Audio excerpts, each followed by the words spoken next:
स्वागत है आपका दोस्तों बिहार न्यूज में। मैं हूं फिरदौस गनी और आप देख रहे हैं केडीबी लाइव। दोस्तों आज हो चुका है 3 अप्रैल 2026। तो आज की पूरे बिहार की टॉप न्यूज लेकर आए हैं आपके लिए। वीडियो शुरू करने से पहले आपसे रिक्वेस्ट है कि अगर आप पहली बार इस चैनल पर आए हैं तो चैनल को अभी आप सब्सक्राइब करके बेल आइकन को प्रेस कर दीजिए और साथ ही साथ वीडियो को लाइक कर दीजिए, अपने दोस्तों के साथ शेयर भी कीजिए। तो चलिए चलते हैं आज की खबरों की ओर।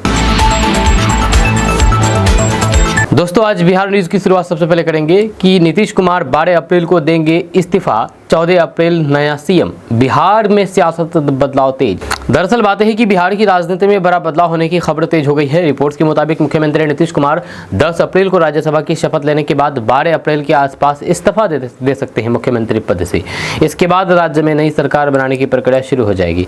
सूत्रों के अनुसार 12 या फिर 13 अप्रैल को एनडीए विधायक दल की बैठक हो सकती है, जिसमें नए नेता का चुनाव किया जाएगा। यही नेता बिहार का अगला मुख्यमंत्री बनेगा।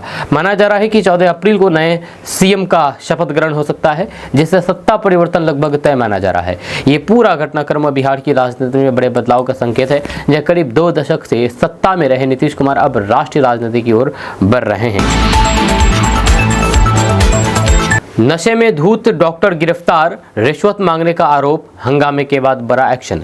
दरअसल बात यह है कि बिहार के कटिहार जिले से हैरान कर देने वाला मामला सामने आया है, जहां पर एक सरकारी डॉक्टर ड्यूटी के दौरान नशे में धूत पाया गया।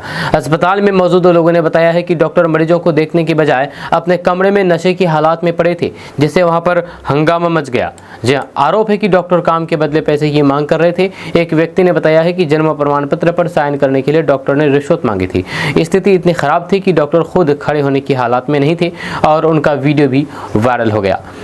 मामले की जानकारी मिलते ही पुलिस मौके पर पहुंची और फिर डॉक्टर को गिरफ्तार कर लिया है। इसके बाद सिविल सर्जन ने तुरंत कार्रवाई करते हुए उन्हें पद से हटा दिया है। फिलहाल पूरे मामले की जांच जारी है और स्वास्थ्य विभाग भी इस पर सख्त नजर बनाए हुए हैं। 7 से 8 अप्रैल को पूरे बिहार में येलो अलर्ट, तेज हवा और बारिश और फिर बिजली गिरने का खतरा। दरअसल बात है कि बिहार में मौसम को लेकर के बड़ा अलर्ट जारी कर दिया गया है। मौसम विभाग ने 7 और 8 अप्रैल के लिए पूरे बिहार में येलो अलर्ट जारी कर दिया है। इन 2 दिनों में लगभग सभी जिलों में मौसम खराब रहने की संभावना जताई गई है। रिपोर्ट्स के मुताबिक इन दिनों तेज हवा, गरज चमक के साथ बारिश और फिर वज्रपात हो सकता है। 6 अप्रैल से ही मौसम बिगड़ने के संकेत हैं, लेकिन 7 और 8 अप्रैल को इसका असर सबसे ज्यादा दिखाई देगा और पूरा बिहार इसकी चपेट में आ सकता है। मौसम विभाग ने लोगों को खास सावधानी बरतने की सलाह दी है। आंधी और फिर बिजली गिरने के दौरान खुले में ना रहें, पेड़ और फिर बिजली के खंभों से दूर रहें। किसानों को भी फसल और फिर पशुओं की सुरक्षा के लिए पहले से तैयारी रखने को कहा गया है। लोन देने में ढिलाई अब पड़ेगी भारी, बैंकों पर सरकार की सख्त की तैयारी। दरअसल बात है कि बिहार में बैंकों की कार्यशैली को लेकर के सरकार सख्त रुख अपनाने की तैयारी में है। रिपोर्ट्स के मुताबिक कई जगहों पर यह शिकायत मिली है कि बैंक जरूरतमंद लोगों, खास करके किसानों, युवाओं और फिर छोटे कारोबारियों को समय पर लोन नहीं दे रहे हैं, जिससे योजनाओं का लाभ प्रभावित हो रहा है। इसी को देखते हुए सरकार अब ऐसी व्यवस्था बनाने पर काम कर रही है जिसमें लोन देने में देरी या फिर आनाकानी करने वाले बैंकों पर सीधे कार्रवाई हो सकती है। जब पहले भी सरकार माइक्रो फाइनेंस और फिर लोन सिस्टम को रेगुलर करने के लिए सख्त कानून ला चुकी है, ताकि लोगों को का शोषण ना हो और फिर पारदर्शी बनी रहे। सरकार का मानना है कि इस कदम से बैंकों के सिस्टम में जवाबदेही बढ़ेगी और फिर लोगों को समय पर लोन मिल जाएगा। जहां इससे रोजगार, स्वरोजगार और फिर कृषि क्षेत्र को भी बड़ा फायदा मिलेगा और धार्मिक गतिविधियों को मजबूती भी मिलेगी। 37,94,000 पेंशनधारियों की पेंशन रुकी, ये गलती पड़ी भारी। दरअसल बात यह है कि बिहार में लाखों पेंशनधारियों को बड़ा झटका लगा है, जब बिहार के करीब 37.94 लाख लोगों की पेंशन रोक दी गई है, जिससे कई परिवारों के सामने आर्थिक परेशानी खड़ी हो गई है। ये कार्रवाई सामाजिक सुरक्षा पेंशन योजना के तहत की गई है। दरअसल इन सभी लोगों ने तय समय यानी कि 31 मार्च 2026 तक अपना लाइफ सर्टिफिकेट जमा नहीं किया था। सरकार ने पहले ही साफ कर दिया था कि जो लोग समय पर सत्यापन नहीं कराएंगे उनकी पेंशन बंद कर दी जाएगी। यही वजह है कि इतने बड़े पैमाने पर भुगतान रोक दिया गया है। अब सरकार ने सलाह दी है कि जिनकी पेंशन रुकी है वे जल्द से जल्द अपना जीवन प्रमाण पत्र जमा करें। जैसे ही प्रक्रिया पूरी होगी पेंशन दोबारा शुरू कर दी जाएगी। इसलिए देरी करना अब और नुकसानदायक साबित हो सकता है। नीतीश क्यों छोड़ सकते हैं सीएम पद, जेडीयू सांसद ने बताई असली वजह। दरअसल बात है कि बिहार की राजनीति में मुख्यमंत्री नीतीश कुमार के इस्तीफे को लेकर के चर्चाओं के बीच जेडीयू सांसद देवेश चंद्र ठाकुर ने बड़ा बयान दिया है। उन्होंने साफ कर दिया है कि यह फैसला किसी दबाव में नहीं बल्कि सोची समझी रणनीति का हिस्सा है। देवेश चंद्र ठाकुर के मुताबिक नीतीश कुमार अब राष्ट्रीय राजनीति में सक्रिय भूमिका निभाना चाहते हैं। राज्यसभा जाने के बाद उनका फोकस बिहार से आगे बढ़कर के देश स्तर की राजनीति पर रहेगा। यही वजह है कि वे धीरे धीरे सीएम पद छोड़ने की दिशा में आगे बढ़ रहे हैं। उन्होंने ये भी कहा कि नीतीश कुमार लंबे समय तक बिहार की सेवा कर चुके हैं और अब पार्टी चाहती है कि वे बड़े स्तर पर योगदान दें। इस फैसले को सत्ता छोड़ना नहीं बल्कि भूमिका बदलना बताया जा रहा है। फिलहाल एनडीए के अंदर नए मुख्यमंत्री को लेकर के मंथन जारी है और जल्द बड़ा फैसला आ सकता है। 1,70,000 रिश्वत लेते पेशकार गिरफ्तार, निगरानी टीम का बड़ा एक्शन। दरअसल बात है कि बिहार में भ्रष्टाचार के खिलाफ कार्रवाई जारी है। एक जिले में 1,70,000 रुपए रिश्वत लेते हुए पेशकार को रंगे हाथ गिरफ्तार किया गया है। यह कार्रवाई निगरानी विभाग यानी कि विजिलेंस टीम ने गुप्त सूचना के आधार पर की है, जिससे प्रशासनिक महकमे में हरकत मच गया है। जानकारी के मुताबिक पेशकार एक मामले में मदद करने के बदले पैसे की मांग कर रहा था। शिकायत मिलने के बाद निगरानी टीम ने जाल बिछाया और फिर जैसे ही आरोपी ने पैसे लिए उसे मौके पर ही वहीं पर गिरफ्तार कर लिया, पकड़ लिया। गिरफ्तारी के बाद आरोपी के खिलाफ केस दर्ज कर लिया गया है और फिर आगे की जांच जारी है। अधिकारियों का कहना है कि भ्रष्टाचार के मामले में जीरो टॉलरेंस नीति अपनाई जा रही है और दोषियों पर सख्त कार्रवाई की जाएगी। मंत्री का अल्टीमेट बेअसर, अंचल से गायब मिले सीईओ, जमीन के काम ठप। दरअसल बात है कि बिहार में राजस्व विभाग की लापरवाही एक बार फिर से सामने आई है। सरकार के अल्टीमेट के बावजूद भी कई अंचल अधिकारी अंचलों में सीईओ अपने दफ्तर से गायब मिले, जिससे जमीन से जुड़े हुए काम पूरी तरह से ठप हो गए हैं। यह रिपोर्ट्स के मुताबिक जमीन रजिस्ट्री, दाखिल खारिज और फिर अन्य जरूरी कामों के लिए लोग दफ्तर पहुंच रहे हैं, लेकिन अधिकारी मौजूद नहीं होने के कारण उन्हें निराश लौटना पड़ रहा है। इससे आम लोगों को काफ़ी ज़्यादा परेशानी हो रही है और फिर सरकारी कामकाज प्रभावित हो रहा है। वहीं पर सरकार ने पहले ही चेतावनी दे दी थी कि लापरवाही बर्दाश्त नहीं की जाएगी, लेकिन इसके बावजूद भी हालात नहीं सुधरे। अब ऐसे अधिकारियों के खिलाफ सख्त कार्रवाई की तैयारी की जा रही है ताकि व्यवस्था को फिर से पटरी पर लाया जा सके। जनसुराज में बड़ी टूट की आहट, बीजेपी में जा सकते हैं 2 बड़े नेता। दरअसल बात है कि बिहार की राजनीति में प्रशांत किशोर की पार्टी जनसुराज को लेकर के हलचल तेज हो गई है। एक बड़ी खबर सामने आई है कि जनसुराज में बड़ी टूट हो सकती है। यह खबरें हैं कि पार्टी के अंदर असंतोष भरा है और फिर संगठन में बड़ी टूट हो सकती है। बताया जा रहा है कि कुछ नेता पार्टी की रणनीति और दिशा से संतुष्ट नहीं है, जिससे अंदर खाने नाराजगी जारी है।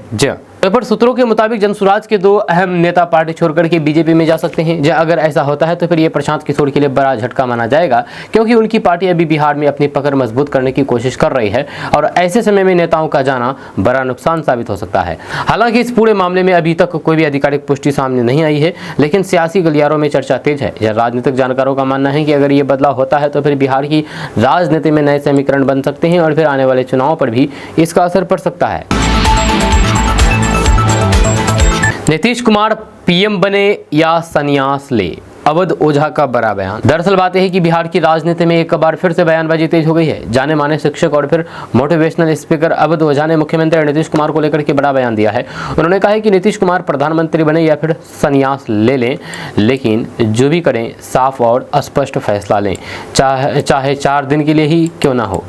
अवध ओझा ने इशारों में कहा है कि लंबे समय से चल रही राजनीतिक अनिश्चितता अब खत्म होनी चाहिए। उनके मुताबिक बार बार बदलते फैसले और फिर गठबंधन की राजनीति से जनता के बीच भ्रम की स्थिति बनती है, इसलिए एक स्पष्ट दिशा जरूरी है। जी हाँ, इस बयान के बाद सियासी चर्चा और तेज हो गई है। कुछ लोग इसे नीतीश कुमार के समर्थन में देख रहे हैं तो फिर कुछ इसे उनकी राजनीति पर सवाल के तौर पर देख रहे हैं। ऐसे में मुख्यमंत्री पद और आगे की भूमिका को लेकर के सस्पेंस और गहरा गया है। बिहार में रेल क्रांति, बनेगा देश का दूसरा 4 लेन रेल ब्रिज। दरअसल बात है कि बिहार में रेलवे को लेकर के बड़ी खुशखबरी सामने आई है। बिहार में जल्द ही देश का दूसरा 4 लेन रेल ब्रिज बनने जा रहा है, जिससे एक साथ 3 ट्रेनों का संचालन संभव होगा। ये प्रोजेक्ट रेलवे सिस्टम को पूरी तरह बदलने वाला माना जा रहा है। जानकारी के मुताबिक ये ब्रिज गंगा नदी पर बनाया जाएगा और इससे उत्तर और फिर दक्षिण बिहार के बीच कनेक्टिविटी और मजबूत होगी। ट्रेनों की आवाजाही तेज होगी, जाम की समस्या कम होगी और फिर यात्रियों को बेहतर सुविधा मिलेगी। इस प्रोजेक्ट के पूरा होने के बाद मालगाड़ियों और फिर पैसेंजर ट्रेनों दोनों को फायदा मिलेगा। इससे व्यापार, उद्योग और फिर यात्रा तीनों क्षेत्रों में तेजी आएगी और फिर बिहार में रेलवे इंफ्रास्ट्रक्चर को नई दिशा, नई पहचान मिलेगी। बिहार चुनाव 2026 में बड़ा खेल, 17 सीटें खाली, एमएलसी चुनाव में तेजस्वी को झटका। दरअसल बात यह है कि बिहार की राजनीति में 2026 को लेकर के हलचल तेज हो गई है। रिपोर्ट्स के मुताबिक करीब 17 सीटें खाली होने वाली है, जिससे राज्यसभा के बाद अब विधान परिषद यानी कि एमएलसी चुनाव भी काफी अहम हो गया है। इस पूरे प्रकरण में तेजस्वी यादव को झटका लगने की संभावना जताई जा रही है। जानकारी के अनुसार एमएलसी चुनाव में एक सीट जीतने के लिए करीब 25 विधायकों के समर्थन की जरूरत होती है। ऐसे में जिन पार्टियों के पास पर्याप्त संख्या नहीं होगी उन्हें मुश्किल का सामना करना पड़ सकता है। यही वजह है कि संख्या बल के आधार पर एनडीए गठबंधन को बढ़त मिलती दिख रही है। जहां राजनीतिक विश्लेषकों का मानना है कि इस चुनाव के जरिए राज्य में सत्ता संतुलन भी स्पष्ट हो जाएगा और अगर एनडीए ज्यादा सीटें जीतती है तो फिर इसका असर आने वाले विधानसभा चुनाव 2026 पर भी पड़ सकता है। ऐसे में ये चुनाव सिर्फ परिषद तक सीमित नहीं बल्कि बड़े सियासी संकेत देने वाला माना जा रहा है। नीतीश के जाने से क्यों निराश है तेजस्वी यादव? पलटी की उम्मीद पर टिकी थी राजनीति। दरअसल बात है कि बिहार की राजनीति में मुख्यमंत्री नीतीश कुमार के संभावित इस्तीफे की चर्चा के बीच तेजस्वी यादव की प्रतिक्रिया भी चर्चा में है। रिपोर्ट्स के मुताबिक तेजस्वी यादव इस घटनाक्रम से कुछ हद तक निराश नजर आ रहे हैं। राजनीतिक जानकारों का मानना है कि तेजस्वी यादव को उम्मीद थी कि भविष्य में नीतीश कुमार फिर से पलटी मार करके उनके साथ आ सकते हैं, जैसा पहले कई बार हुआ है। अगर नीतीश सक्रिय राजनीति से अलग होते हैं या फिर नई भूमिका में जाते हैं तो फिर ये संभावना लगभग खत्म हो जाती है। यही वजह बताई जा रही है, यही वजह उनकी निराशा की बारे में बताया जा रहा है। जी हाँ, वहीं पर हालांकि ये सब राजनीतिक विश्लेषण और कयासों पर आधारित है, लेकिन इतना साफ है कि नीतीश कुमार के फैसले से बिहार की राजनीति का पूरा समीकरण बदल सकता है। ऐसे में तेजस्वी यादव की रणनीति और फिर विपक्ष की दिशा पर भी इसका सीधा असर पड़ेगा। जी हाँ, नाबार्ड योजना से बिहार को बड़ा फायदा, हजारों पुल और सड़कें बनी। दरअसल बात है कि बिहार में ग्रामीण विकास को बड़ी मजबूती मिली है। नाबार्ड की योजना के तहत बिहार में 1000 से ज़्यादा ग्रामीण पुल और करीब 4800 किलोमीटर सड़कें बनकर के तैयार हो चुकी है, जिससे गांव की कनेक्टिविटी में बड़ा सुधार आया है। इन परियोजनाओं के पूरे होने से दूर दराज के इलाकों को मुख्य सड़कों से जोड़ा गया है। अब गाँव से शहर तक आने जाने में आसानी हो गई है, जिससे किसानों, छात्रों और फिर आम लोगों को सीधा फायदा मिल रहा है। खास करके बारिश के मौसम में जो रास्ते पहले बंद हो जाते थे, अब वहां आवागमन सुचारू रूप हो गया, सुचारू से चल रहा है। सरकार का कहना है कि इन योजनाओं से ग्रामीण अर्थव्यवस्था को भी मजबूती मिली है और बेहतर सड़क और फिर पुल बनने से व्यापार, खेती और फिर रोजगार के अवसर बढ़े हैं, जिससे गांव का विकास तेजी से हुआ है। 50,000 रिश्वत लेते रंगे हाथ पकड़ा गया कर्मी, तुरंत निलंबित। दरअसल बात है कि बिहार में भ्रष्टाचार के खिलाफ कार्रवाई लगातार जारी है। खनन विभाग के एक कर्मी को 50,000 रुपए रिश्वत लेते हुए रंगे हाथ गिरफ्तार किया गया, जिसके बाद विभाग ने तुरंत बड़ा एक्शन लेते हुए उसे निलंबित कर दिया है। जानकारी के मुताबिक आरोपी कर्मी किसी काम को आगे बढ़ाने के बदले पैसे की मांग कर रहा था। शिकायत मिलने के बाद निगरानी टीम ने जाल बिछाया और फिर जैसे ही उसने रिश्वत ली उसे मौके पर ही पकड़ लिया गया। जहां गिरफ्तार के बाद आरोपी के खिलाफ केस दर्ज कर लिया गया है और आगे की जाँच जारी है। जहां सरकार का साफ संदेश है कि भ्रष्टाचार के मामले में कोई भी बख्शा नहीं जाएगा और दोषियों पर सख्त कार्रवाई जारी रहेगी। नीतीश कुमार का यूनिक रिकॉर्ड, 10 बार सीएम बने और 7 बार दिया इस्तीफा। दरअसल बात है कि बिहार के मुख्यमंत्री नीतीश कुमार के नाम एक अनोखा राजनीतिक रिकॉर्ड दर्ज है। उन्होंने अब तक 10 बार मुख्यमंत्री पद की शपथ ली है, जो अपने आप में बेहद खास उपलब्धि मानी जाती है। इतने लंबे समय तक सत्ता में बने रहना उनकी राजनीतिक पकड़ और फिर रणनीति को दर्शाता है। लेकिन इस रिकॉर्ड की सबसे दिलचस्प बात यह है कि उन्होंने करीब 7 बार मुख्यमंत्री पद से इस्तीफा भी दिया है। अलग अलग राजनीतिक परिस्थितियां, गठबंधन बदलाव और फिर रणनीतिक फैसले के चलते उन्होंने कई बार कुर्सी छोड़ी और फिर वापसी भी की। यही वजह है कि उन्हें भारतीय राजनीति का सबसे लचीला और रणनीतिक नेता माना जाता है। नीतीश कुमार का ये सफर दिखाता है कि बिहार की राजनीति में उनका प्रभाव कितना मजबूत रहा है। बार बार सत्ता में आना और फिर इस्तीफा देकर के रणनीति के साथ लौटना, यही उनकी राजनीति की सबसे बड़ी खासियत मानी जाती है। चाचा भतीजा फिर एक साथ मंच पर, चिराग पासवान को सीएम बनाने की बात से सियासत गर्म।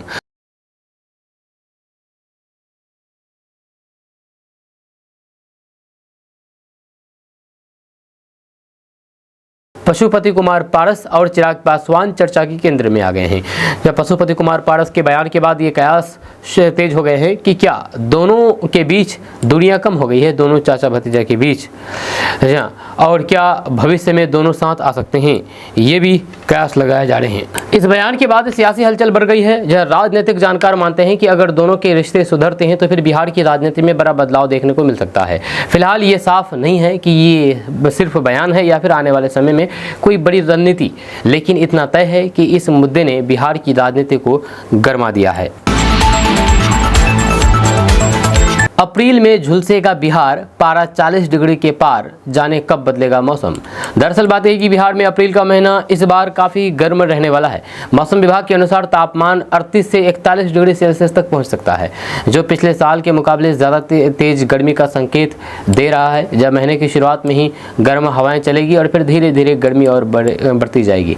जब मौसम पैटर्न की बात करें तो फिर पहले हफ्ते में गर्मी बढ़ेगी, जबकि मध्य अप्रैल तक तापमान और चढ़ करके 30 से 40 डिग्री सेल्सियस तक पहुंच सकता है। जब महीने के आखिरी दिनों में गर्मी अपने चरम पर होगी, जहां पर पारा 40 डिग्री के ऊपर जाने की संभावना है। वहीं पर बारिश की संभावना बहुत कम बताई गई है, जिससे राहत मिलने के आसार भी कम है। वहीं पर विशेषज्ञों का कहना है कि इस दौरान हीट वेव जैसी स्थिति भी बन सकती है। खास करके शहरों में इसका ज्यादा असर होगा, जहां लोगों को दोपहर में बाहर निकलने से बचने, ज्यादा पानी पीने और फिर धूप से बचाव करने की सलाह दी गई है, क्योंकि इस बार अप्रैल की गर्मी काफी ज्यादा परेशान कर सकती है। बाढ़ से बचाव पर बड़ा फैसला, 384 योजनाओं के लिए 1117 करोड़ मंजूर। दरअसल बात है कि बिहार में हर साल आने वाली बाढ़ से निपटने के लिए सरकार ने बड़ा फैसला लिया है। बिहार में 384 बाढ़ सुरक्षा योजनाओं के लिए करीब 1117 करोड़ रुपए की मंजूरी दे दी है, जिससे बाढ़ प्रभावित इलाकों में सुरक्षा मजबूत किया जा सके। ये फैसला बिहार राज्य बाढ़ नियंत्रण बोर्ड की बैठक में लिया गया है, जहां पर अधिकारियों को निर्देश दिया गया है कि इन सभी योजनाओं को समय पर पूरा किया जाए। इन योजनाओं के तहत तटबंध मजबूत करना, नए बांध बनाना और जल निकासी व्यवस्था सुधारना शामिल है, यह ताकि बाढ़ से होने वाले नुकसान को कम किया जा सके। यह बिहार देश के सबसे बाढ़ प्रभावित राज्यों में से एक माना जाता है, इसलिए ये कदम काफ़ी अहम माना जा रहा है। सरकार का कहना है कि इन परियोजनाओं के पूरा होने से लाखों लोगों को राहत मिलेगी, किसानों की फसल बचेगी और फिर हर साल होने वाले नुकसान को काफ़ी हद तक कम किया जा सकेगा। बेगूसराय में किसानों पर आफत, ट्रांसफार्मर की चिंगारी से 35 बीघा गेहूं जल करके राख। दरअसल बात है कि बिहार के बेगूसराय जिले में किसानों पर दुखों का पहाड़ टूट पड़ा है। यहां पर ट्रांसफार्मर से निकली चिंगारी ने देखते ही देखते भीषण आग के रूप ले लिया, जिसमें करीब 30 से 35 बीघा गेहूं की तैयार फसल जल करके राख हो गई है। इस घटना के बाद इलाके में अफरा तफरी मच गई और फिर किसानों में मायूसी छा गई। बताया जा रहा है कि तेज हवा के कारण आग तेजी से फैलती चली गई और फिर कई खेत इसकी चपेट में आ गए। किसानों ने अपने स्तर पर आग बुझाने की कोशिश की, लेकिन आग इतनी भयंकर थी कि काफ़ी देर तक काबू नहीं पाया जा सका। इस हादसे में कई किसानों की पूरी मेहनत एक ही झटके में ख़त्म हो गई। इस घटना के बाद किसानों ने सरकार से मुआवजे की मांग की है। उनका कहना है कि फसल ही उनकी आय का एकमात्र सहारा थी, जो अब पूरी तरह से बर्बाद हो चुकी है। प्रशासन ने नुकसान का आकलन शुरू कर दिया है, लेकिन प्रभावित किसानों के सामने फिलहाल बड़ा संकट खड़ा हो गया है। असदुद्दीन ओवैसी का हेमंत बिस्वा शर्मा पर हमला, बोले राजनीति का जवाब वोट से देंगे। दरअसल बात है कि असम की राजनीति में एआईएमआईएम प्रमुख असदुद्दीन ओवैसी ने मुख्यमंत्री हेमंत बिस्वा शर्मा पर सीधा हमला बोला है।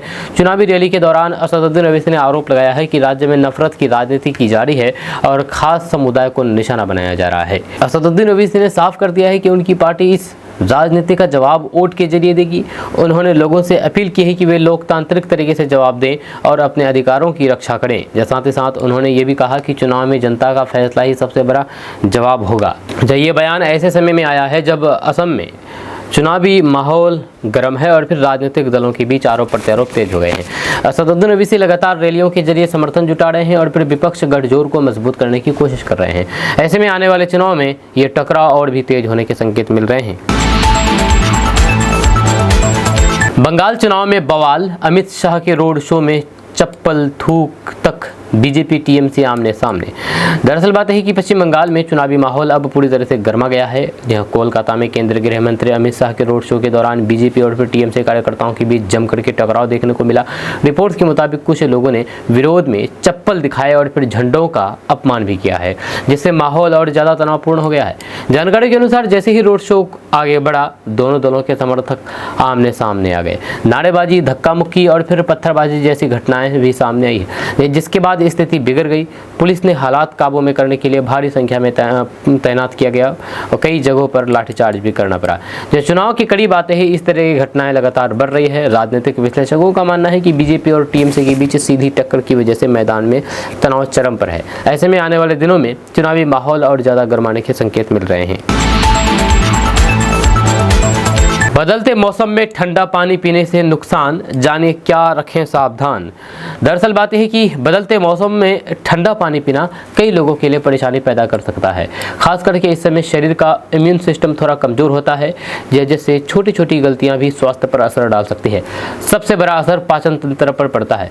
जब ठंडा पानी पाचन एंजाइम की गति को धीमा कर सकता है, जिससे खाना ठीक से नहीं पचता और गैस, एसिडिटी या फिर पेट दर्द की समस्या हो सकती है। इसके अलावा खाने के तुरंत बाद ठंडा पानी पीना पेट में ऐंठन भी पैदा कर सकती है। दूसरा नुकसान गले और फिर सर्दी जुकाम से जुड़ा है। जब ठंडा पानी गले में खराश, कफ और फिर नाक बहने जैसी समस्या बढ़ा सकता है। खास करके जब मौसम बदल रहा हो तो कुछ मामलों में ये नाक की म्यूकस को गाढ़ा कर देता है, जिससे सांस लेने में भी परेशानी होती है। इसके अलावा कुछ लोगों में सिर दर्द या फिर माइग्रेन ट्रिगर हो सकता है। रिसर्च के अनुसार बहुत ठंडा पानी पीने से ब्रेन फ्रीज जैसा असर भी हो सकता है और सिर दर्द शुरू हो सकता है। साथ ही साथ शरीर को ठंडे पानी को सामान्य तापमान पर लाने के लिए ज़्यादा मेहनत करनी पड़ती है, जिससे थोड़ी असहजता हो सकती है। गर्मियों में तरबूज का जूस पिएं, लू से बचाएगा और देगा ठंडक। दरअसल बात यह है कि गर्मियों में तरबूज का जूस शरीर के लिए बेहद फायदेमंद होता है। चाहे इसमें भरपूर पानी और फिर ज़रूरी पोषक तत्व होते हैं जो शरीर को ठंडा रखते हैं और फिर डिहाइड्रेशन से बचाते हैं। खास करके तेज धूप और फिर गर्म हवाओं में ये लू लगने के खतरे को काफ़ी हद तक कम कर देता है। यह तरबूज का जूस पीने से शरीर का तापमान कंट्रोल में रहता है और फिर थकान भी कम होती है। जैसे इसमें मौजूद विटामिन और फिर मिनरल शरीर को ऊर्जा देते हैं और फिर पाचन को भी बेहतर बनाते हैं। यही वजह है कि इसे गर्मियों का सबसे अच्छा प्राकृतिक ड्रिंक माना जाता है। जहाँ अगर इसे सुबह या फिर दोपहर में पिया जाए तो फिर ज़्यादा फायदा मिलता है, खास करके धूप में आने के बाद। हालांकि रात में इसे पीने से बचना चाहिए। जब सही समय पर तरबूज का जूस पीने से आप गर्मी में खुद को फिट और तरोताज़ा रख सकते हैं। बिहार में आईपीएस पर बड़ा आरोप, पूर्व डीजीपी का दावा, ऐसे शुरू हुआ अपहरण का धंधा। दरअसल बात है कि बिहार के पूर्व डीजीपी गुप्तेश्वर पांडे ने एक सनसनीखेज खुलासा किया है, जिसने पूरे पुलिस महकमे में हलचल मचा दी है। उन्होंने दावा किया है कि बिहार में अपहरण यानी कि किडनैपिंग का संगठित धंधा किसी गैंग ने नहीं बल्कि एक आईपीएस अधिकारी के समय शुरू हुआ था। जी हाँ, उनके मुताबिक ये मामला पश्चिमी चंपारण के बेतिया और बगहा इलाके का है, जहां पर उस समय डकैती की घटनाएं ज़्यादा होती थी। आरोप है कि तत्कालीन एसपी डकैती को रोकने में नाकाम रहे, तो फिर उन्होंने अपराधियों से समझौता कर लिया और उन्हें सुझाव दिया कि डकैती छोड़ करके अमीर लोगों का अपहरण करो और फिरौती लेकर के छोड़ दो। इसी रणनीति के बाद राज्य में अपहरण की घटनाएं बढ़नी शुरू हुई और धीरे धीरे ये एक संगठित अपराध बन गया। हालांकि पूर्व डीजीपी ने उस आईपीएस अधिकारी का पूरा नाम सार्वजनिक नहीं किया है, लेकिन इशारों में पहचान बताई है। उनके इस बयान के बाद बिहार की कानून व्यवस्था और फिर पुराने अपराध तंत्र को लेकर के फिर से बहस शुरू हो गई है। ये मामला अब सियासी और प्रशासनिक दोनों स्तर पर चर्चा का विषय बन गया है। नीतीश कुमार की विदाई पर तेजस्वी यादव का हमला, बोले असम्मानजनक तरीके से हटाया जा रहा। दरअसल बात है कि बिहार की राजनीति में एक बार फिर से बयानबाजी तेज हो गई है। तेजस्वी यादव ने मुख्यमंत्री नीतीश कुमार को लेकर के बड़ा बयान दिया है। उन्होंने कहा है कि नीतीश कुमार की असम्मानजनक विदाई कराई जा रही है, जिससे सियासी माहौल गर्मा गया है। जी हाँ, तेजस्वी यादव ने आरोप लगाया है कि बीजेपी अपने राजनीतिक फायदे के लिए नीतीश कुमार को किनारे कर रही है। उनके मुताबिक इतने लंबे समय तक मुख्यमंत्री रहने वाले नेता के साथ इस तरीके का व्यवहार ठीक नहीं है और ये राजनीतिक तौर पर गलत संदेश देता है। इस बयान के बाद बिहार की राजनीति में घमासान और तेज होने के आसार हैं। जब एक तरफ विपक्ष सरकार पर हमलावर है, तो फिर दूसरी तरफ सत्ता पक्ष इन आरोपों को खारिज कर रहा है। ऐसे में आने वाले दिनों में ये मुद्दा और ज़्यादा गरमाने वाला है। पर्यावरण समिति में अनंत सिंह की एंट्री, बयान से फिर चर्चा में। दरअसल बात है कि बिहार के बाहुबली नेता अनंत सिंह को पर्यावरण समिति का सदस्य बनाए जाने के बाद सियासी हलचल तेज हो गई है। इस फैसले के बाद जब उनसे पूछा गया है कि वे इस भूमिका में क्या काम करेंगे, तो उनका जवाब चर्चा का विषय बन गया। अनंत सिंह ने अपने खास अंदाज में कहा कि जानबूझ नहीं करते कि का है, जिसका वीडियो अब सोशल मीडिया पर तेजी से वायरल हो रहा है। जहां उनके इस बयान को लेकर के अलग अलग तरह की प्रतिक्रियाएं सामने आ रही है, जहां पर कुछ लोग इसे हल्के अंदाज में ले रहे हैं तो फिर कुछ इसे गंभीर जिम्मेदारी से जोड़ करके सवाल उठा रहे हैं। जहां इस नियुक्ति के बाद राजनीतिक गलियारों में बहस छिड़ गई है। जहां एक तरफ समर्थक इसे सामान्य बयान बता रहे हैं तो वहीं पर विरोधी इस पर सवाल खड़े कर रहे हैं। ऐसे में अनंत सिंह एक बार फिर से अपने बयान को लेकर के घिर गए हैं। तेजस्वी यादव पर बीजेपी का हमला, बोले दूसरे राज्यों में बिहार को किया जा रहा है बदनाम। दरअसल बात यह है कि बिहार की राजनीति में बयानबाजी तेज हो गई है। जब बीजेपी सांसद प्रदीप सिंह ने नेता प्रतिपक्ष तेजस्वी यादव पर हमला बोला है। उन्होंने कहा कि दूसरे राज्यों में जाकर के बिहार को अपमानित करना बिल्कुल भी ठीक नहीं है। जब प्रदीप सिंह का आरोप है कि तेजस्वी यादव ने बाहर जाकर के बिहार की छवि को नकारात्मक तरीके से पेश किया है, जिससे बिहार की प्रतिष्ठा पर असर पड़ता है। जहाँ प्रदीप सिंह, आपको बता दूं कि प्रदीप सिंह बिहार के अररिया जिला के सांसद है। उन्होंने कहा है कि एक जिम्मेदार नेता होने के नाते उन्हें अपने राज्य की छवि को बेहतर तरीके से पेश करना चाहिए, ना कि आलोचना करके उन्हें कमजोर करना चाहिए। यह इस बयान के बाद सियासी माहौल और गर्म हो गया है। एक तरफ बीजेपी इस मुद्दे को लेकर के हमलावर है तो वहीं पर आरजेडी की ओर से भी पलटवार की संभावना जताई जा रही है। मौलाना अब्दुल्ला सालिम चतुर्वेदी की गिरफ्तारी को लेकर के एआईएमआईएम के बिहार प्रदेश अध्यक्ष अख्तरुल ईमान ने बड़ा बयान दिया है। जहां अख्तरुल ईमान ने इस कार्रवाई को अमानवीय और गैर कानूनी बताया है। सिर्फ बयान ही नहीं बल्कि उन्होंने इस मामले को लेकर के मुख्यमंत्री, उप मुख्यमंत्री और गृह मंत्री, मानवाधिकार आयोग और साथ ही साथ अल्पसंख्यक आयोग को औपचारिक पत्र भेज करके हस्तक्षेप की मांग की है। अब सवाल ये उठ रहा है कि क्या वाकई गिरफ्तारी में नियमों की अनदेखी हुई है और क्या इस मामले की निष्पक्ष जाँच होगी, ये बड़ा सवाल है। तो दरअसल बात यह है कि पटना में आयोजित प्रेस कॉन्फ्रेंस में एआईएमआईएम विधायक अख्तरुल ईमान ने मौलाना अब्दुल्ला सालिम चतुर्वेदी की गिरफ्तारी पर गंभीर सवाल उठाए हैं। उन्होंने आरोप लगाया है कि उत्तर प्रदेश एसटीएफ द्वारा की गई गिरफ्तारी पूरी तरह से गैर कानूनी तरीके से की गई है और इसमें अमानवीय व्यवहार भी किया गया है। इस संबंध में अख्तरुल ईमान द्वारा भेजे गए आधिकारिक पत्र में भी कई गंभीर बातें सामने आई है। जब पत्र के अनुसार मौलाना को एक पुराने वायरल वीडियो के आधार पर गिरफ्तार किया गया, जबकि उन्होंने इस मामले में पहले ही माफी मांग ली थी। इसके बावजूद बिना बिहार पुलिस को जानकारी दिए पूर्णिया जिले से उन्हें सादे कपड़ों में और कथित तौर पर हथियार के बल पर उठाया गया है और दूसरे राज्य ले जाया गया, जिसे विधायक ने पूरी तरह से अनुचित बताया है। अख्तरुल ईमान ने कहा कि गिरफ्तारी की प्रक्रिया इस तरह की गई जैसे कोई बड़ा अपराधी पकड़ा जा रहा हो, जबकि मौलाना पर ऐसा कोई गंभीर आरोप नहीं है। उन्होंने ये भी कहा कि गिरफ्तारी के दौरान मौलाना के साथ शारीरिक प्रताड़ना की भी बात सामने आई है। उनको पीटा गया है, जो मानवाधिकारों का सीधा उल्लंघन है। अपने पत्र में उन्होंने ये भी मुद्दा उठाया है कि देश में कई ऐसे मामले सामने आए हैं जहां पर धार्मिक भावनाओं को ठेस पहुंचाने वाले बयान दिए गए, लेकिन उन मामलों में इतनी तेजी से कार्रवाई नहीं हुई, जबकि इस मामले में बेहद जल्दबाजी दिखाई गई, जिससे सवाल उठता है कि क्या कानून का इस्तेमाल समान रूप से हो रहा है या नहीं। अख्तरुल ईमान ने सरकार से मांग की है कि इस पूरे मामले की निष्पक्ष जांच कराई जाए, दोषियों पर सख्त कार्रवाई हो और मौलाना की जल्द से जल्द रिहाई सुनिश्चित की जाए। साथ ही साथ उन्होंने ये भी कहा कि इस घटना से सीमांचल समेत पूरे देश के मुस्लिम समुदाय में नाराजगी और चिंता का माहौल है। दोस्तों 14 अप्रैल के बाद बिहार को नया मुख्यमंत्री मिल जाएगा। 14 अप्रैल के बाद बिहार में नई सरकार का गठन हो सकता है। बताया जा रहा है कि मुख्यमंत्री नीतीश कुमार 9 अप्रैल को दिल्ली जाने वाले हैं। इसके बाद 10 अप्रैल को वे राज्यसभा सदस्य के रूप में शपथ लेंगे। ये अपने आप में एक बड़ा राजनीतिक कदम माना जा रहा है, क्योंकि आमतौर पर मुख्यमंत्री का राज्यसभा जाना किसी बड़े बदलाव की ओर इशारा करता है। सूत्रों के अनुसार शपथ ग्रहण के बाद नीतीश कुमार 10 अप्रैल की शाम या फिर 11 अप्रैल की सुबह पटना लौट सकते हैं। सबसे बड़ी और चर्चित बात ये सामने आ रही है कि राज्यसभा की शपथ के बाद नीतीश कुमार मुख्यमंत्री पद से इस्तीफा दे सकते हैं। अगर ऐसा होता है तो फिर बिहार की राजनीति में एक बड़ा मोड़ साबित होगा। इस्तीफे के बाद नई सरकार के गठन की प्रक्रिया शुरू हो सकती है, जिसमें नए चेहरे और नए समीकरण देखने को मिल सकते हैं। हालांकि कुछ राजनीतिक रणनीतिकारों का मानना है कि इस बार नीतीश कुमार के मुख्यमंत्री से इस्तीफे के बाद बिहार का कमान सम्राट चौधरी संभाल सकते हैं। उन्हीं के बारे में बातचीत चल रही है।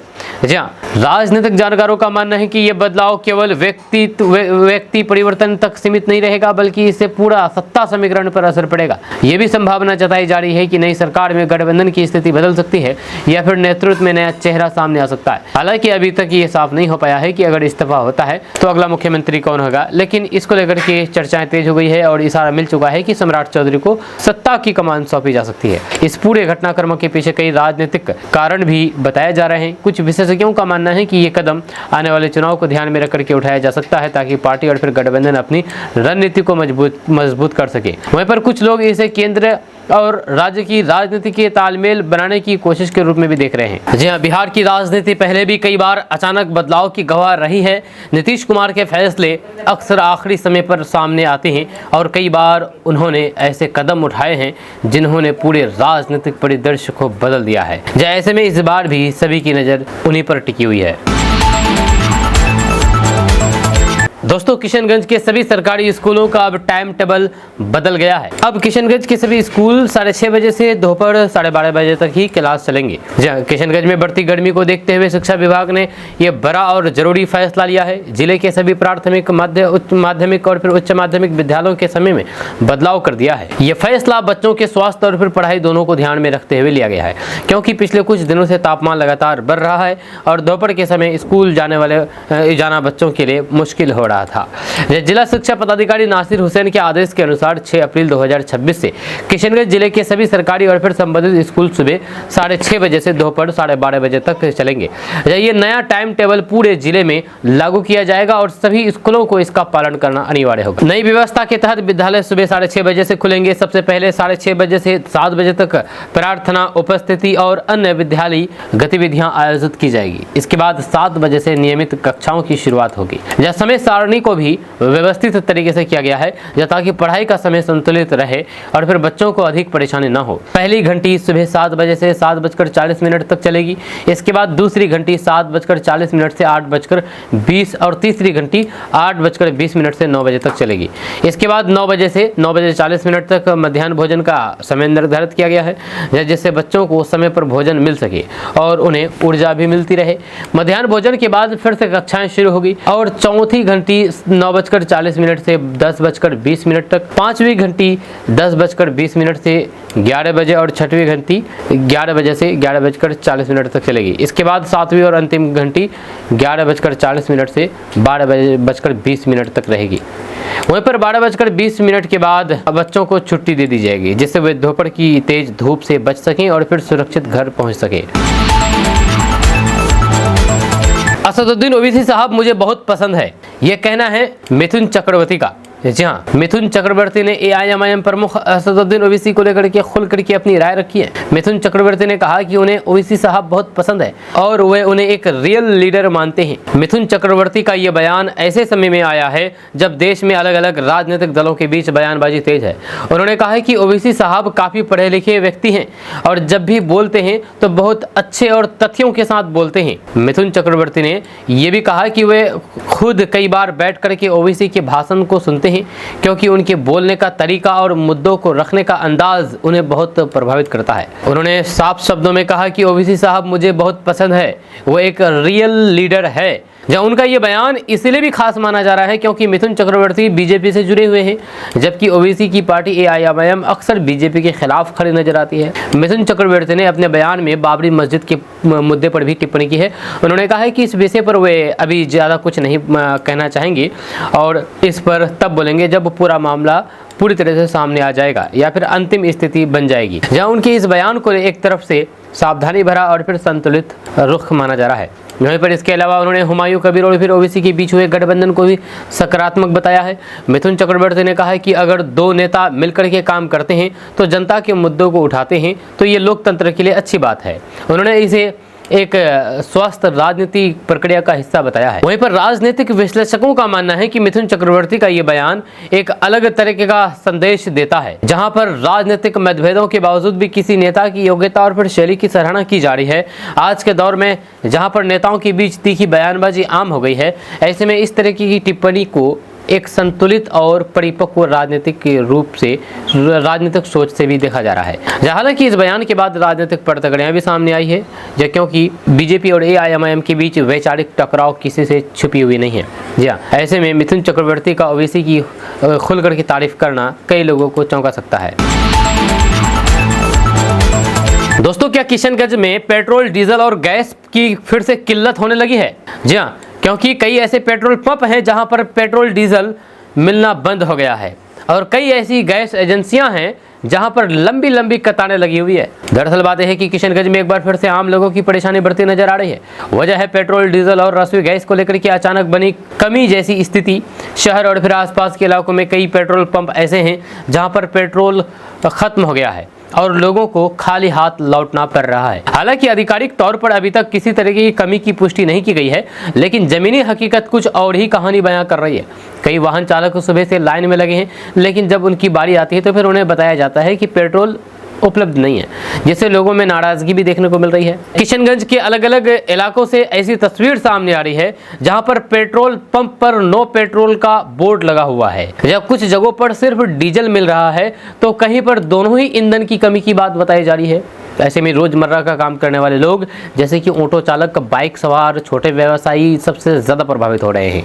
दूसरी तरफ रसोई गैस को लेकर भी हालात चिंताजनक बनते जा रहे हैं। किशनगंज शहर की कई गैस एजेंसियों के बाहर लंबी लंबी कतारें देखी जा रही है। महिलाएं सुबह से लाइन में लगी रहती है, लेकिन सिलेंडर मिलने में देरी हो रही है। कई लोगों का कहना है कि उन्हें बार बार एजेंसी के चक्कर लगाने पड़ रहे हैं, फिर भी समय पर गैस नहीं मिल पा रही है। यह सबसे ज्यादा दिलचस्प बात यह है कि केंद्र सरकार लगातार ये दावा कर रही है कि देश में पेट्रोल, डीजल और गैस की कोई भी कमी नहीं है, लेकिन किशनगंज की स्थिति इन दावों से बिल्कुल भी अलग दिखाई दे रही है। सवाल ये उठता है कि अगर सप्लाई में कोई दिक्कत नहीं है तो फिर स्थानीय स्तर पर यह समस्या क्यों पैदा हो रही है? ये बड़ा सवाल है। दोस्तों, ओवैसी की एआईएमआईएम पार्टी को लेकर के बंगाल में ये चर्चा तेजी से फैल रही है कि बंगाल में बीजेपी की जीत की राह कहीं न कहीं ओवैसी के चुनावी प्रभाव से भी जुड़ सकती है। हालांकि ये सिर्फ राजनीतिक विश्लेषण और कयास है, लेकिन इस पर चर्चा काफी तेज हो गई है। या दरअसल पिछले विधानसभा चुनाव के आंकड़े को देखें तो ममता बनर्जी की पार्टी टीएमसी और बीजेपी के बीच वोट शेयर में करीब 9 से 10% का बड़ा अंतर था। यही अंतर बीजेपी के लिए सबसे बड़ी चुनौती माना जा रहा है। इतना ही नहीं, लोकसभा चुनाव में भी बंगाल की जनता ने बड़ी संख्या में टीएमसी के उम्मीदवारों को जिताया था, जिससे ये साफ होता है कि ममता बनर्जी का जनाधार अभी भी मजबूत है। अब सवाल ये उठता है कि बीजेपी इस अंतर को कैसे कम करेगी। राजनीतिक जानकारों का मानना है कि बीजेपी को सत्ता तक पहुंचने के लिए करीब 60 से 70 अतिरिक्त सीटों की जरूरत है। ऐसे में ये चर्चा शुरू हो गई है कि अगर एआईएमआईएम बंगाल में मजबूती से चुनाव लड़ती है तो फिर इससे टीएमसी के वोट बैंक में सेंध लग सकती है। यही वजह है कि ओवैसी फैक्टर की चर्चा इतनी ज्यादा हो रही है। माना जा रहा है कि एआईएमआईएम के मैदान में उतरने से मुस्लिम वोटों का बंटवारा हो सकता है, जो अब तक बड़ी संख्या में टीएमसी के साथ रहा है। अगर ऐसा होता है तो इसका सीधा फायदा बीजेपी को मिल सकता है। हालांकि ये पूरी तरह से चुनावी नतीजों पर निर्भर करेगा कि रणनीति कितनी सफल होती है। इसके अलावा बीजेपी इस बार अपनी रणनीति में भी बदलाव करती नजर आ रही है। जब पिछली बार जहां पर पार्टी काफी आत्मविश्वास में दिखाई दे रही थी, वहीं पर इस बार वे ज्यादा सतर्क और संगठित दिख रही है। पार्टी ने अंदरूनी गुटबाजों को कम करने की कोशिश की है और पूरे चुनाव को नरेंद्र मोदी के चेहरे और फिर सुशासन के मुद्दे पर केंद्रित किया है। जी हाँ, बीजेपी की एक और बड़ी रणनीति सरकारी कर्मचारियों को साधने की है। खबर है कि पार्टी अपनी घोषणा में ये वादा कर सकती है कि सरकार बनने के 45 दिनों के भीतर सभी कर्मचारियों का रुका हुआ महंगाई भत्ता यानी कि डीए जारी कर दिया जाएगा। ये एक बड़ा मुद्दा है, क्योंकि लंबे समय से कर्मचारी इस मांग को लेकर के आंदोलन करते रहे हैं। दोस्तों, असदुद्दीन ओवैसी ने पश्चिम बंगाल में कहा कि इस बार ममता दीदी को सीएम नहीं बनने देंगे। जी हां, मुर्शिदाबाद में असदुद्दीन ओवैसी ने यह बड़ा बयान दिया है। एआईएमआईएम प्रमुख असदुद्दीन ओवैसी का एक बड़ा बयान सामने आया है, जिसने सियासी माहौल को गर्म कर दिया है। मुर्शिदाबाद में एक चुनावी सभा को संबोधित करते हुए असदुद्दीन ओवैसी ने कहा कि इस बार ममता बनर्जी को मुख्यमंत्री नहीं बनने देंगे। जब सभा के दौरान असदुद्दीन ओवैसी ने अपने खास अंदाज में मुस्लिम मतदाताओं से अपील की है। उन्होंने कहा है कि अब समय आ गया है कि लोग गुलामी की राजनीति से बाहर निकलें और अपने लिए एक मजबूत नेतृत्व चुने। असदुद्दीन ओवैसी ने कहा है कि हमारे पास एक मौका है जब हम ममता बनर्जी की गुलामी से आज़ादी पा सकते हैं। इस बार हम टीएमसी के सामने नहीं झुकेंगे। हम सिर्फ अल्लाह से डरते हैं और उसी के सामने सिर झुकाते हैं। असदुद्दीन ओवैसी ने अपने भाषण में कहा कि अगर किसी समाज का अपना नेता नहीं होता तो फिर उसकी आवाज़ भी दबी जाती है। उन्होंने कहा है कि अगर आपका लीडर नहीं होगा तो फिर आपको गूंगा बना दिया जाएगा, आपको दबाया जाएगा, कुचल दिया जाएगा। उनका यह बयान सीधे तौर पर मुस्लिम नेतृत्व की कमी और फिर उनकी ज़रूरत पर केंद्रित था। जहाँ उन्होंने अपने भाषण में पिछले कई सालों की राजनीति पर भी सवाल उठाए हैं। असदुद्दीन ओवैसी ने कहा है कि लोगों ने पहले कांग्रेस को वोट दिया, फिर लेफ्ट को, और पिछले 15 साल से टीएमसी को वोट दे रहे हैं। लेकिन सवाल यह है कि इन सभी सरकारों से आम मुसलमानों को क्या मिला है। उन्होंने कहा है कि क्या कांग्रेस को वोट देने से हमारे बच्चों को नौकरी मिली है, जहाँ क्या लेफ्ट को वोट देने से हमारी हालात बदली है, और 15 साल से टीएमसी को वोट दे रहे हैं तो फिर जमीन पर क्या बदलाव हुआ है। असदुद्दीन ओवैसी ने आरोप लगाया है कि इन सभी पार्टियों ने मुसलमानों को सिर्फ वोट बैंक की तरह इस्तेमाल किया है। उन्होंने कहा है कि आज भी बड़ी संख्या में लोग बेरोजगार हैं, पलायन जारी है और जमीनी स्तर पर विकास नहीं हुआ है। इस दौरान असदुद्दीन ओवैसी ने हुमायूं कबीर के साथ अपने गठबंधन का भी जिक्र किया है। उन्होंने कहा है कि अब वक्त आ गया है कि बंगाल की राजनीति में बदलाव लाया जाए और फिर लोगों को नया विकल्प दिया जाए। उन्होंने लोगों से अपील की है कि इस बार वे सोच समझ करके वोट करें और अपनी किस्मत बदलने का फैसला लें।